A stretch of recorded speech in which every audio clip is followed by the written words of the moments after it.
Before we get back to the episode, if you're listening on Spotify, please take a moment to tap 5 stars. It's one of the easiest ways to support Forensic Tales and helps the show reach new listeners. Thank you so much for being here. To get this episode of Forensic Tales ad-free, check us out at patreon.com/Forensic Tales. Forensic Tales discusses topics that some listeners may find disturbing. The contents of this episode may not be suitable for everyone. Listener discretion is advised. In late 1992, police caught their man, a man they believed responsible for the murders of 4 women. The murderer gagged, raped, and strangled his victims. The police sat the killer down in the interrogation room. Despite the overwhelming evidence, the killer denied all charges.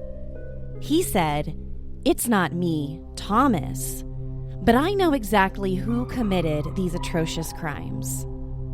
"Okay, so who is it?" the police demanded. The murderer gave a psychotic smile, rapidly blinked his eyes, and said, "It's me, Kyle." This is Forensic Tales, episode number 89, The Zoo Man Murders.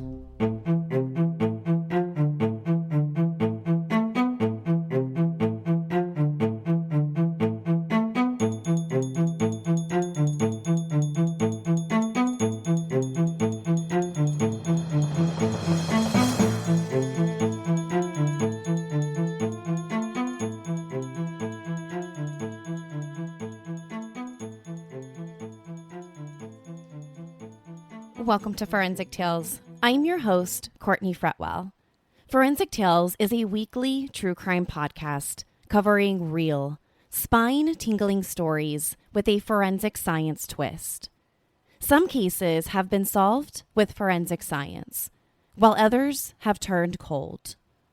Every remarkable story sends us a chilling reminder that not all stories have happy endings. If you're interested in supporting my show, getting early access to weekly episodes, bonus material, ad-free episodes, merchandise, and much more, consider visiting our Patreon page at patreon.com/Forensic Tales.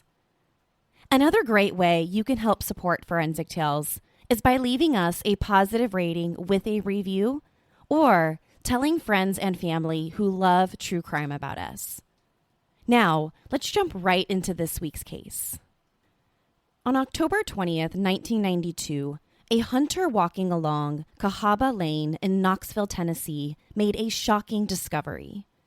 This part of Knoxville is a remote spot just off Interstate 40 that you can only get to by traveling down back roads. It's an isolated and wooded area only frequented by those who even know that it's there. The hunter stumbled upon a young woman's decomposing body. Knoxville police identified the victim as a local woman named Patricia Rose Anderson. Patricia Anderson was a woman known to the police because she had been reported missing about 1 week earlier.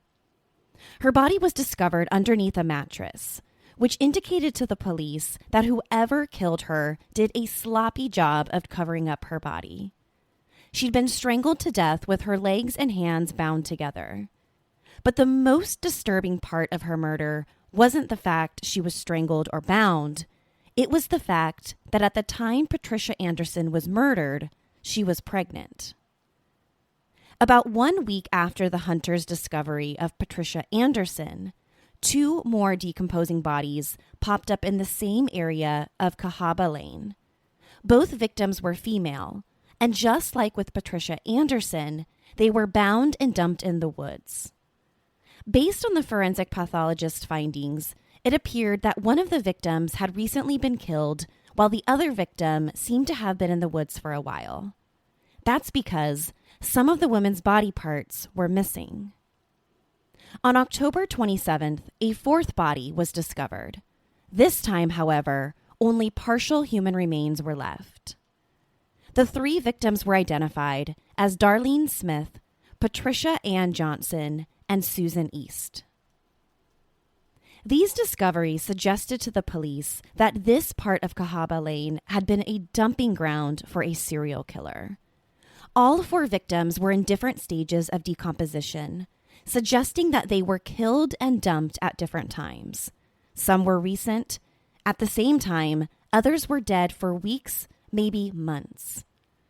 Although the investigators couldn't pinpoint an exact date for when the bodies were dumped, they were sure of one thing. The perpetrator killed all 4 women. The location of the bodies is significant to the investigators because it means that the killer is familiar with these woods. It's a location where he feels comfortable committing his crimes and dumping the bodies in a way he feels confident that he'll get away with it.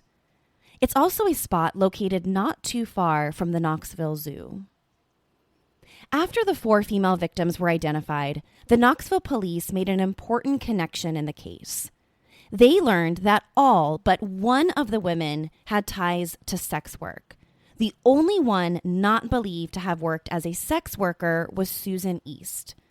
However, Patricia Anderson, Patricia Johnson, and Darlene Smith were known to the police as sex workers in the area. Now, we've seen so many cases over the years involving sex workers and violence. It's not at all uncommon for sex workers to become victims of violent crime. I don't think it will come as a surprise that most studies suggest that women working as sex workers experience much higher violence levels than women working in any other field.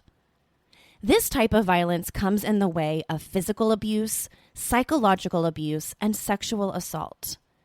And studies even suggest that female sex workers are killed at a much higher rate than non-sex workers. And, unfortunately, female sex workers become targets to male serial killers. Over the years, we've seen a half dozen male serial killers target female sex workers as their victims. In the late 70s into the early 1980s, there was Peter Sutcliffe, aka the Yorkshire Ripper. He was responsible for murdering 13 women, many of whom were sex workers in northern England. Then there was Gary Ridgway, aka the Green River Killer. We covered the Green River Killer in an earlier episode of the show, and we know that he confessed to killing over 40 sex workers between 1982 and 1998, making him one of the most prolific serial killers we've ever seen in the U.S. There was also Robert Hansen. Robert Hansen murdered 15 to up to 21 sex workers in Anchorage, Alaska during the 1980s. And then the list goes on and on. So when the Knoxville police learned that Patricia Anderson and the other victims had ties to sex work, the first thing they needed to look at was the men in the area who the police knew to engage with prostitutes. And if they could get their hand on this type of list, the men who were known to frequent sex workers, then they could start narrowing down a list of possible suspects from that list. So while investigators looked into local Johns in the area, forensic anthropologist Bill Bass was assigned to the case. Bill Bass was the founder of the Anthropology Research Facility, also known as the Body Farm. His job was to figure out how these women were murdered, how they were connected, if they were connected at all, and why their bodies were so badly decomposed and mangled. One of the reasons the police called in Bill Bass was that most of the victims had been badly mangled. Some of them even had missing body parts, limbs, hands, feet. So they needed to find out if this was something that the killer did to these women post-mortem or if there was some other explanation. During his investigation, he concluded that the killer had strangled all 4 victims based on marks found on their necks. And the bizarre mutilation of their bodies could only be explained by animals in the area. The missing body parts weren't a result of their killer. Now, because wild animals attacked the bodies, the police couldn't get any DNA evidence from the bodies. This is really unfortunate because all 4 victims had been sexually assaulted before their murders. And anytime you're dealing with a case of sexual assault, the likelihood of the offender leaving behind DNA or any other trace evidence is, well, highly likely. But because the bodies had been exposed to the elements, they had been exposed to the animals in the area, the police couldn't collect any DNA or forensic evidence from their bodies. But this didn't stop investigators. Even without DNA evidence, they still identified a suspect. His name is Thomas Husky. Knoxville police turned up Husky's name after looking into men who were known to frequent sex workers. And, well, he was a guy with a not so great reputation in Knoxville, especially among local sex workers. Thomas Husky was known to many local sex workers as Zoo Man. Sex workers gave him this nickname because he told them that he worked at the Knoxville Zoo when he met these women. He said that he worked with his father and that he was the guy responsible for taking care of the zoo's elephants. He also got this nickname because his favorite spot to take these sex workers was a spot in the wooded area right behind the Knoxville Zoo and right near where the 4 bodies were discovered. Husky first popped up on the Knoxville Police Department's radar back in February 1992, about 8 months before Patricia Anderson's body was discovered. In February 1992, a woman called into the Knoxville Police Department.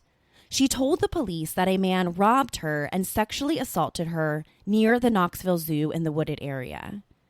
The police agreed to go with the woman out to the spot where she said she was assaulted. The idea was that the police were headed out to the woods to collect evidence supporting the woman's claims that she had been sexually assaulted. But by sheer coincidence, when the woman and the police get out to the woods, there's Thomas Husky in the middle of the woods behind the zoo engaging with a sex worker. The police arrested Husky, who was 31 years old at the time, right there in the woods. Not only was he arrested for sexually assaulting the one who initially came forward, but the police also had earlier reports that Thomas Husky was involved in other cases involving sex workers. However, shortly after he was arrested by Knoxville police, he was released. He was released because not a single woman would cooperate with the police. And without any witnesses willing to cooperate, the police had no other choice but to let Husky go on all sexual assault charges. Even though I think the police officers knew that Thomas Husky was a dangerous sexual predator, a predator who was likely to strike again. In the case of the 4 homicide victims, Knoxville police wanted to question Husky and either place him under arrest for the murders or be able to rule him out completely and continue searching for the real suspect. So investigators obtained a search warrant to search his mobile home in Sevier County, a place he lived with his parents. And when they got there, they went inside of his bedroom. Inside of the bedroom, the police found several items linking him to the murders. They found a rope that had a very similar texture and makeup that was used in the murders. Then, even more damning than the rope, the police also found women's jewelry that matched one of the victims. As we know, many serial killers love to keep behind trophies or souvenirs belonging to their victims. So based on the evidence obtained in the search warrant, what they found inside of the mobile home, the Knoxville police arrested Thomas Husky in connection to the murders. And, like protocol, they took him into police custody. At this point in the investigation and in the case, it seemed like this was going to be an open and shut case. You've got 4 dead sex workers, a suspect who is known to pay for sex. He has a history of abusing several of these women, although he couldn't be charged with anything. And now you have physical evidence tying him to the murders. Case closed, right? After Husky was in police custody, the police interviewed him for the first time. Not surprisingly, he wasn't too excited about talking to the police. And when they questioned him about the 4 murders, he denied it. He said that he didn't do it and that he didn't know anything about the murders. At one point, he even said that he had never met any of the women. But Husky's lack of cooperation and communication with the police didn't seem to bother the investigators. That's because they felt like they had more than enough evidence to charge him with 4 counts of first-degree murder, even without his cooperation. So after this first interview with the police, Husky was then put back in handcuffs and was booked into the Knoxville jail. But within a couple of days of being in jail, he passed a message to investigators that he wanted to talk to them a little bit more. He wanted to speak to them about the murders. But according to Thomas Husky, it wasn't Thomas who wanted to speak to the police. It was a guy named Kyle. Thomas Husky was escorted back into a room for questioning with the police. And when he sat down, he told investigators, quote, "Give me a cigarette and I'll tell you everything you want to know. I'm Kyle. I hate Tommy." End quote. During the interview, Kyle confessed to everything. He told the police all about how he raped, tortured, and killed the 4 women. He even referred to the women as his experiments. And when the police asked him why he did it, he simply said he did it because he wanted to hurt Thomas Husky. Okay, so this is a little confusing, right? You've got a guy, Thomas Husky, the original suspect, back in the police interview room claiming to be a guy named Kyle. Well, it turns out Kyle is one of Husky's alter egos. And according to this alter ego, it wasn't Thomas Husky who was the serial killer targeting sex workers. It was Kyle. The police questioned and continued to question Husky for hours that day. And during the interview, they learn all about who Thomas is and who Kyle is.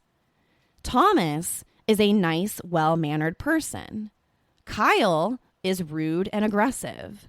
Thomas is left-handed and Kyle is right-handed. Husky even had different accents for when he was talking as Thomas and then when he was talking as his counterpart, Kyle. And at one point during the police interview, other personalities emerged. One had a British accent and called himself Philip Dax. Dax claimed that he was there to protect Thomas from Kyle, that he was some sort of middleman in the whole situation. Then there was Timothy, other alter egos who had no connection or relationship with either Kyle, Philip Dax, or Thomas. So by the end of the interview, investigators were completely confused. Even though only one man was sitting in front of them, over several hours, many personalities emerged. They all had their own accents, they all had their tone of voices, and they all had their own characters. But when it came down to who Husky was confessing to the murders, he kept saying that it wasn't Thomas. Thomas was not responsible for the murders. It was Kyle. During Husky's first court appearance, his defense attorney entered a plea of not guilty by reason of insanity. The defense planned to argue that Husky was legally insane when he committed the murders. There wasn't really a question as to whether Thomas Husky was innocent or not. He clearly was the person responsible. It was more of a question about whether his personality disorder was enough to make him legally insane and therefore cannot be held criminally responsible for his actions. Because according to Husky, it wasn't Thomas who was the serial killer in all of this, it was Kyle.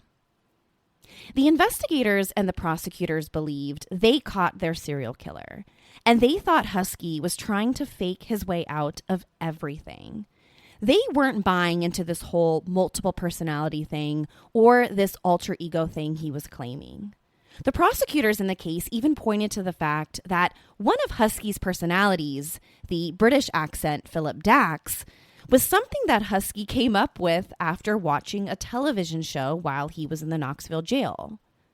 What was even more interesting to the prosecution was that many of the names Husky used for his alter egos came from streets in his neighborhood, like Kyle.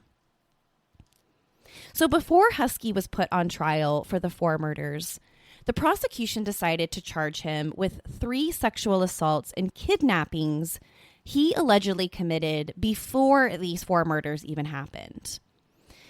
This move would give the prosecution some additional time to build the murder case against him. So in 1996, Husky was convicted on 3 separate rape convictions and was sentenced to 44 years in prison. This conviction was significant by the prosecution because regardless of the outcome of the murder trial, with all of this talk of the forensic psychology behind this multiple personality issue that they were going to deal with, at least while they built a case against him, and regardless again of the outcome of that trial, he would still be in prison. He was sentenced to 44 years for these 3 sexual assaults. Now, I want to point out here, because this part I believe is significant to this whole story, was that during this first trial with the 3 sexual assaults and kidnappings, there was no mention by Husky or his defense attorneys about any of his alter egos during this first trial. In other words, his defense didn't bring up this side of his forensic psychology at all. It was not a part of his defense. This is something that the defense only brought up during the 4 counts of first-degree murder. So, now let's talk about that. 3 years later, in early 1999, Thomas Husky was brought back to court to face those 4 counts of murder. Because the case had received a lot of media attention over the years, a jury was selected from the neighboring county of Davidson County.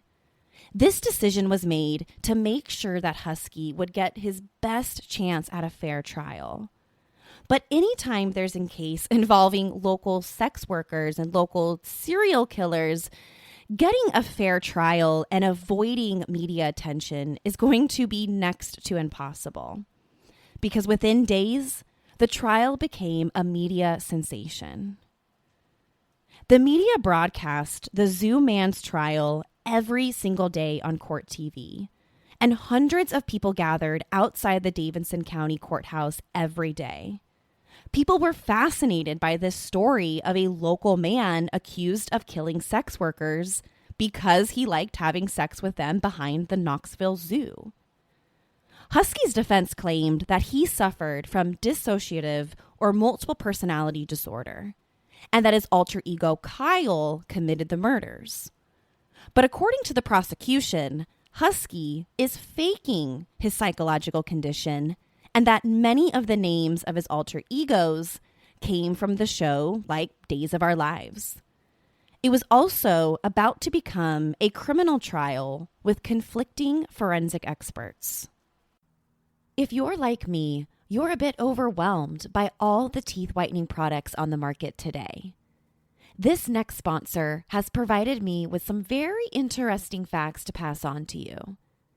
Did you know that teeth whitening doesn't actually whiten your teeth? It removes the stains and restores the tooth to its natural color. And did you know that the key to teeth whitening is the delivery device? So as long as the whitening product is a peroxide-based whitener, it will remove the stains.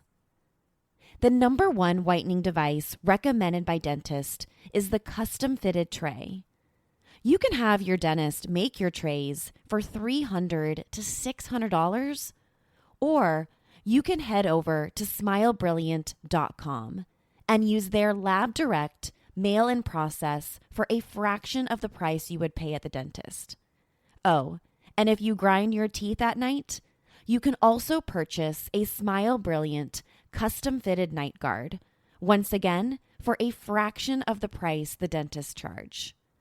Once again, that's smilebrilliant.com.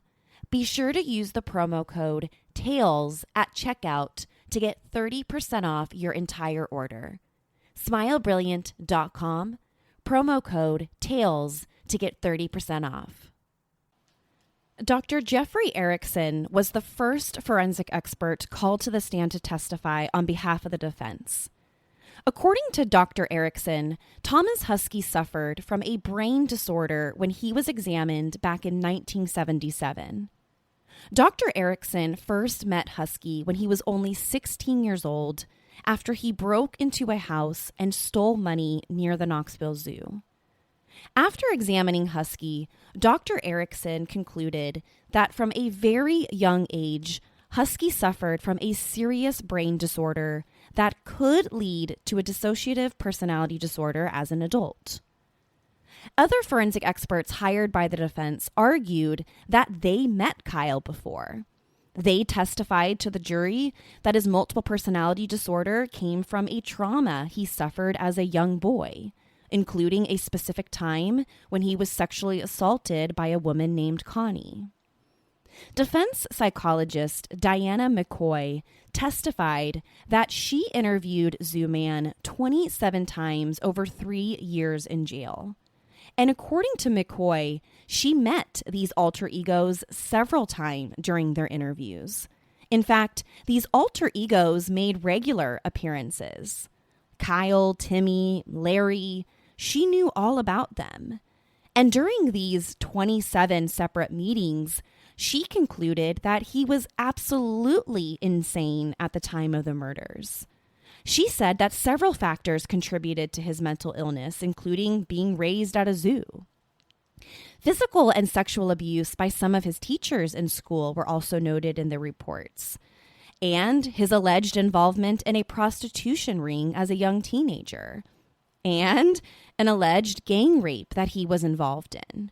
So McCoy concluded that his multiple personality disorder allowed him to cope with all of these traumatic experiences that he witnessed and that he experienced while growing up.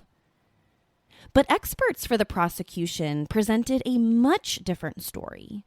They argued that Husky didn't meet all the requirements for an insanity defense. And some experts even argued that Husky was making everything up and that he didn't suffer from any sort of mental or brain disorder, and he was simply making it up in order to get out of going to prison for 4 counts of murder. The prosecution even called one of Husky's former cellmates to testify. This cellmate, William Fletcher, testified that he told him all about his plan to fake a mental illness to get out of prison and, of course, to avoid the death penalty. According to William Fletcher, the cellmate, Husky knew exactly what he was doing when he killed these women, and he did it before, and he didn't want any other women coming forward to the police about his crimes. After a week of expert forensic testimony presented by both sides, the jury began deliberating on Zooman's case on February 8, 1999. The jury deliberated for almost 4 days, which came as a shock to many people who followed the case. Many people expected this to be an open and shut case, and many expected that the jury would come back with a guilty verdict within a couple of hours. But when the hours turned into days and the jury still didn't reach a verdict, many questioned whether the jury believed in his defense, that Thomas Husky didn't commit the murders, his alter ego did. After 4 days of deliberating the facts of the case, the jury was deadlocked. They couldn't come to a unanimous decision regarding Zooman's guilt or his level of insanity. And because they were deadlocked, the judge had no choice but declare a mistrial on February 13th, 1999. When it comes to a jury deciding on an insanity defense, they're presented with jury instructions that explain the standard or the test that should be used to determine insanity. Now, there are scientific standards that have proven results. But even though jurors are presented with jury instructions that outline the specific insanity test or measures that should be used under the law, many jurors simply rely on common sense. They use their common sense to determine whether or not someone should be deemed legally insane or not. And it's also common for jurors to come in with some sort of bias surrounding the insanity defense that may influence their decision-making process. We know that, of course, the prosecution and defense attorney do their best to weed these people out with specific biases. Some jurors still make their way through the system and they end up serving. Now, what's interesting about Zooman's case is that the jury couldn't agree on the insanity defense. They were completely deadlocked. 6 voted for insanity, 6 voted against it. So at least 6 jurors believed that this evil alter ego, Kyle, was the one responsible for the murders. In most cases, at least historically, the defense isn't able to prove insanity. It's actually one of the highest legal standards that we have. So it's really, really interesting that in this case, in Zooman's case, the defense of multiple personality disorder seemed to be a winning strategy. So after the mistrial, Knoxville prosecutors vowed to retry Husky for the murders. They weren't going to let a serial killer, at least in their eyes, get away with this. But before the second trial could get underway, the defense and prosecution were battling it out in court. But now, the defense wasn't arguing insanity. They were arguing that the police violated Husky's constitutional rights way back when he was first arrested.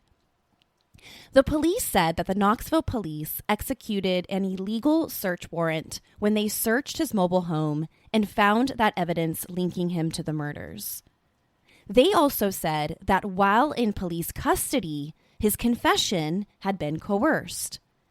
Now, if the police illegally obtained this search warrant as well, any evidence collected would be deemed inadmissible. It's the fruit of the poisonous tree doctrine. So in 2002, a Tennessee appellate court agreed with Husky's defense team. The court found that the Knoxville police did in fact execute an illegal search warrant on his home, and therefore all of the evidence seized in the search was not admissible in court. They also agreed that the police illegally coerced his confession while in custody. Because Husky didn't have an attorney present while he was supposedly admitting to the murders as Kyle, the court found that his confession was deemed inadmissible.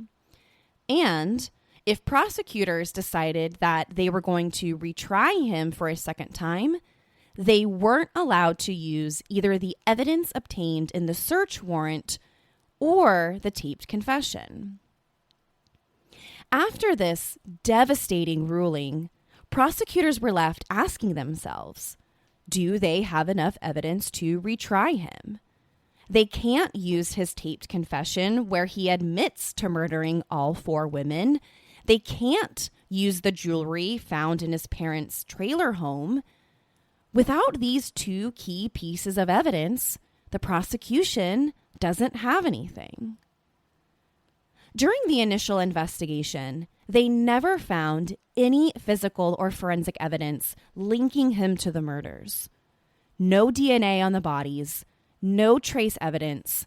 Nothing was ever found at the crime scene behind the zoo. Sure, there's circumstantial evidence that links him to sex workers and a history of abusing them, but prosecutors worried that circumstantial evidence alone wasn't going to be enough to secure a conviction. So prosecutors spent the next 3 years deciding whether or not they were going to try him again. Keep in mind, though, Thomas Husky is still in prison during all of this. He's not just out walking the streets. That's because he had already been sentenced to 44 years in prison for those 3 earlier rape charges. So this would explain why Knoxville prosecutors were taking their time in deciding whether or not they really had enough evidence when it came to the murders. Without the jewelry evidence and the tape confession, prosecutors had little left to prosecute the Zoo Man. And in October 2005, the murder charges were officially dismissed. The Zoo Man murders took a toll on the Knoxville community, the 4 victims and their families. But the case also took a toll on the city financially. The case had become one of the state's longest cases, starting in 1992 and officially coming to a close in 2005. It also became the most expensive. In total, at the end, the state spent over $200,000 on the case, just for the murder charges to be ultimately dismissed in the end. Today, Zoo Man, aka Thomas Husky, is held at a privately run, medium security prison in Texas. Since he's been incarcerated, he's become a grandfather. He's currently serving his prison sentence for the rape and kidnapping convictions. He's scheduled to be released from prison in November 2056, assuming he's on his best behavior while incarcerated. However, given the state of our country's prison system, he may be eligible for supervised release before his sentence expires. Most investigators from the Knoxville Police Department who worked on Zoo Man's case have since retired. Even the head DA is retired from the county's district attorney's office. But even though many have retired or simply have moved on from the case, the people of Tennessee still haven't forgotten about this one. The story of the Zoo Man murders will go down in history as being a story about a serial killer who got away with not just one murder, not 2, not 3, but at least 4 murders. And that's just what we know about. To share your thoughts on the Zoo Man murders, be sure to follow the show on Instagram and Facebook at Forensic Tales. Do you think someone with multiple personality disorder should be held criminally liable for their crimes? Or do you think that the criminal justice system got this one right? To check out photos from the case, be sure to head to our website, forensictales.com. Don't forget to subscribe to Forensic Tales so you don't miss an episode. We release a new episode every Monday. If you love the show, consider leaving us a positive review or tell friends and family about us. You can also help support the show through Patreon by visiting patreon.com/forensictales. Thank you so much for joining me this week. Please join me next week. We'll have a brand new case and a brand new story to talk about. Until then, remember, not all stories have happy endings. Forensic Tales is a Rockefeller audio production. The show is written and produced by me, Courtney Fretwell. For a small monthly contribution, you can gain access to bonus content and be one of the first to listen to new episodes. Or, if you simply want to support my show, head over to our Patreon page at patreon.com/Forensic Tales. You can also help support the show by leaving us a positive review and telling friends and family about us. Forensic Tales is a podcast made possible by our Patreon producers, Tony A., Nicole L., William R., David B., Sammy, Paula G., Selena C., Trenton L., Nicole G., and Megan M. If you'd like to become a producer of the show, head over to our Patreon page or send me an email at Courtney@forensictales.com to find out how you can become involved. For a complete list of sources used in this episode, please visit forensictales.com. Please join me next week. We release a new episode every Monday. Until then, remember, not all stories have happy endings.